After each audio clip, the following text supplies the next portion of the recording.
Good morning. Good morning.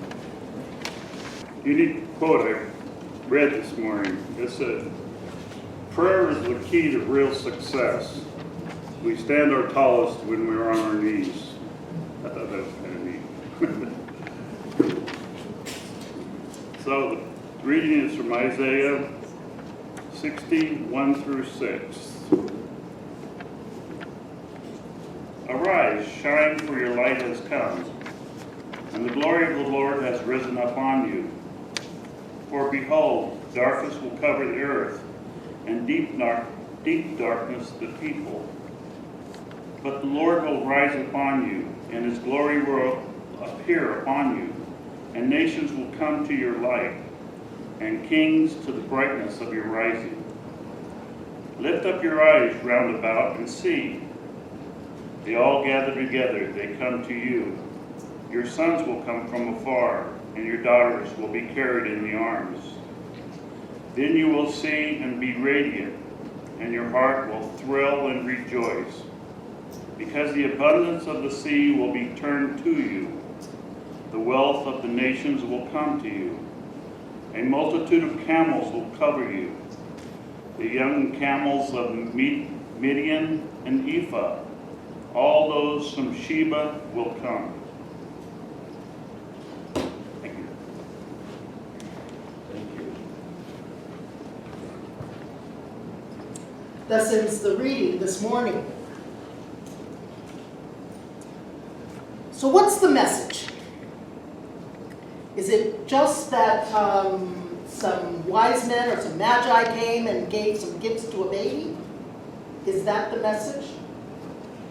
Or is the message, as Pat shared with me, they brought the family gifts so that when they heard Herod was going to try and kill the baby, that they had enough supplies and things that could help them survive a trip to Egypt? Is that the reason those gifts were given? So that they could protect this child? Each of you who have had children have had experiences where you had to protect your child. There were times that you might have felt a little on the frustrated side because your child wasn't exactly doing what you wanted them to do, and you needed prayer. There are times when I'm certain our parents haven't felt we're doing exactly what we ought to be doing. And rather than worry, as Calvin mentioned, pray. Pray. And you know, the older that we get, sometimes we stop doing the things we used to do so that we get a little stiffer and a little less easy to get down on our knees. But it's definitely something we should always do. Be willing and ready to get down on our knees and say, God, help me. Amen. Help me. So this message today, or our scripture, promises that when the Jewish exiles have returned to Jerusalem, the glory of God will come to that city. And through Israel, it will be a light to the Gentiles. That promise begins to be fulfilled with the coming of the Magi and Jesus' encounters with Gentiles during his ministry. The glory of God is fully revealed when Jesus is crucified under Pontius Pilate and then raised on Easter. But my question is, why do we come here? What is the message we want to receive each week when we come here? What are the questions that we have for God? What do you want from God? Anybody willing to say what they want from God? Joe, what do you want from God? I want to be everything that he wants me to be. I want to not be the wicked person that I've been in the past. Okay. You want to strip away all wickedness. What what is it that we want from God? Does anybody want peace in their hearts? Does anyone want forgiveness for maybe the times that we might not have been as honorable as we could have? Does anyone want forgiveness for holding a grudge? Oh yeah, there are a couple. Does anyone want to be stripped of all of the things that are not speaking of love? The truth of the matter is our lives can be so much more by releasing things that hold us back. Trusting in God who gave us a baby, who showed us how you don't have to have a lot to be fulfilled.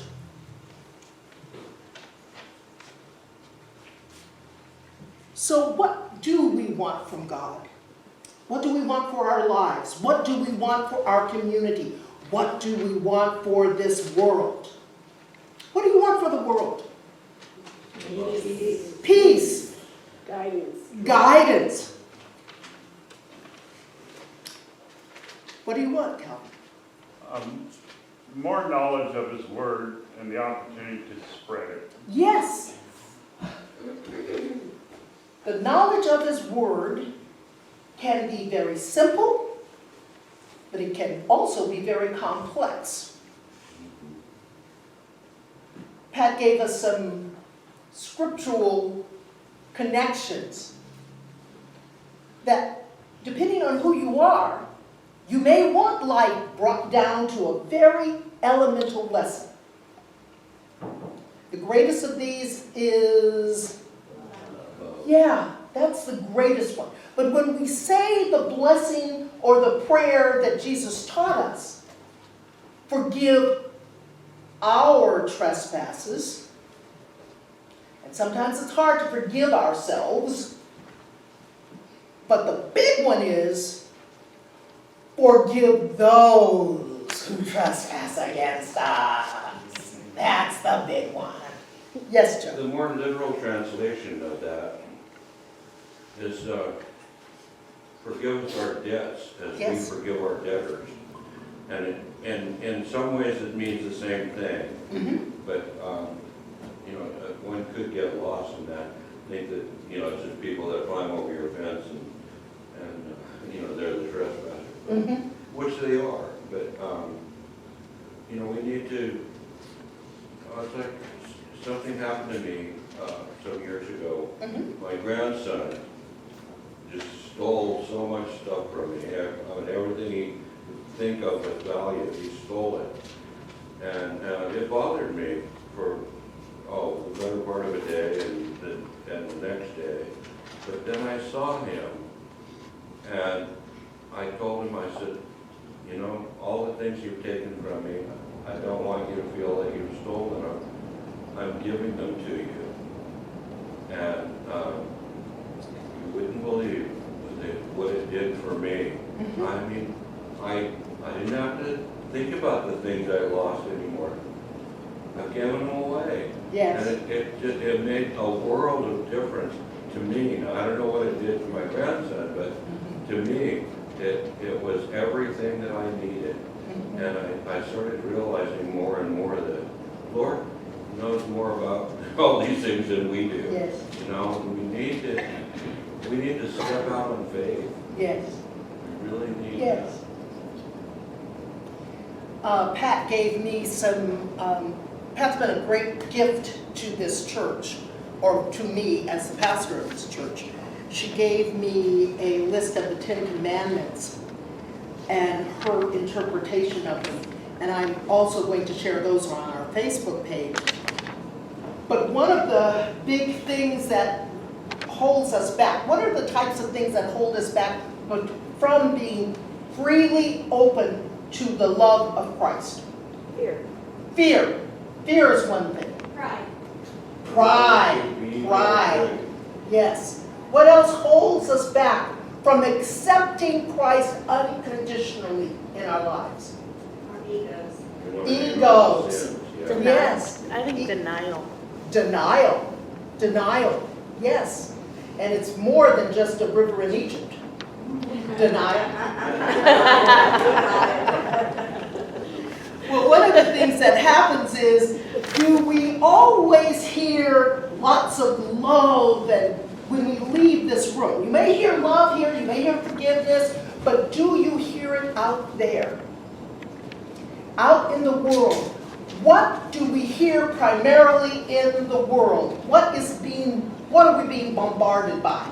Negativity. Negativity, yes, yes. Well, I want to share something with you that has to do with how you deal with negativity. And in 2020, the messages that we need may be a little different than the messages that were received in the time of Jesus. But the bottom line is still the same.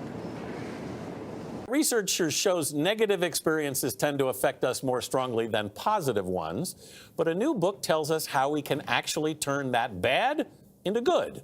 The book is called The Power of Bad, How the Negativity Effect Rules Us and How We Can Rule It. Instead of dwelling on the negative, we can use it to learn important lessons like how to be a better parent and argue less with a partner. New York Times contributing columnist John Tierney co-wrote the book, and he is here with us. Welcome. Happy New Year. Happy New Year to you. This is a great way to start the new year because we all have this tendency to focus on the bad. You know, even when there's a lot of good in front of us. Why is that? You know, our brains are wired to focus on this. It's called the negativity effect. And there's this universal tendency for bad events and bad emotions to affect us more strongly than good ones. And there's a reason it evolved, because it helped our ancestors survive threats. And it can still be very useful. I mean, you can harness the power of bad for some really good purposes, but we just overdo it. And we focus so much on the negative that we miss all the good things in our life.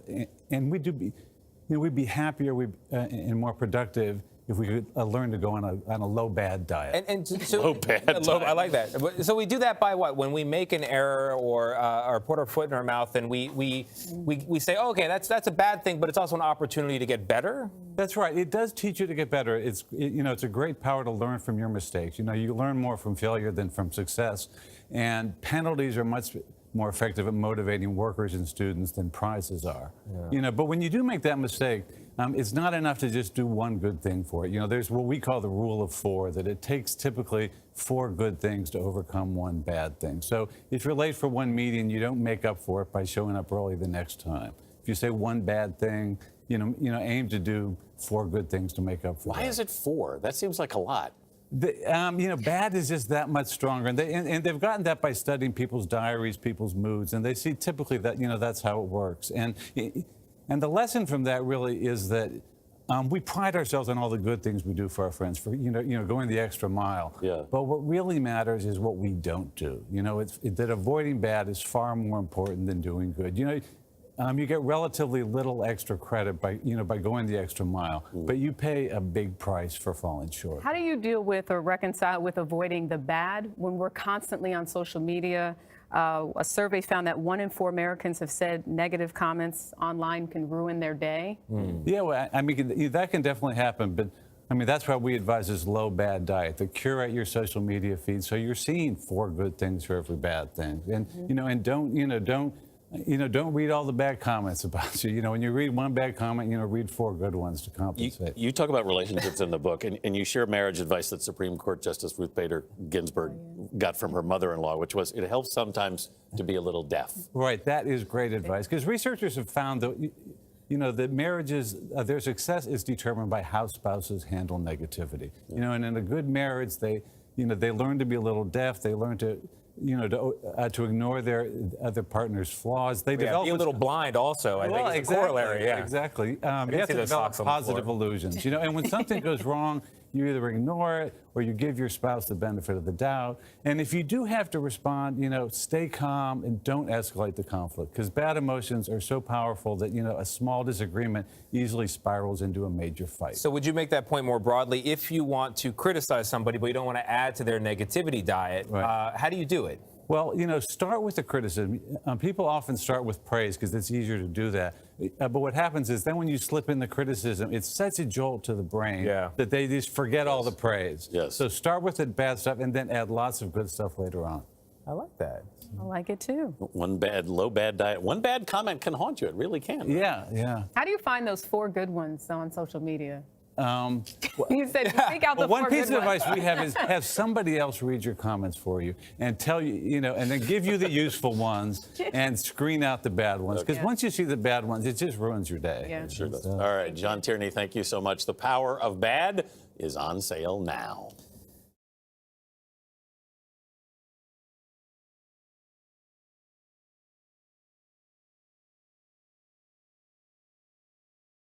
When have you experienced bad? And how do you negate the bad with good? So you want to negate the bad with good. You want to spend time in prayer. You want to spend time looking at this phenomenal world God has created. Amen. Everything in it that has been created by nature, we can give thanks for. Spend more time writing down the things you are thankful for. Offer thanks to your children, your grandchildren. Touch them with your hands, rub their backs.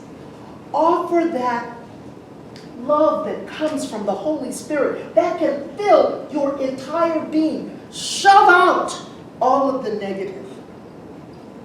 Opening your heart to God's love, God's strength, God's power. We're not all alike. Every one of us is a different human being. We each have different gifts to offer. To open ourselves to those gifts, but not just to our families, but to everyone. To Gentiles, to Jews, to Muslims, to Native Americans, to Asians, to Canadians, to Hispanic people. Offering that love, that light that shines through us when we're filled with God's love. This we give thanks to, O gracious God. Amen.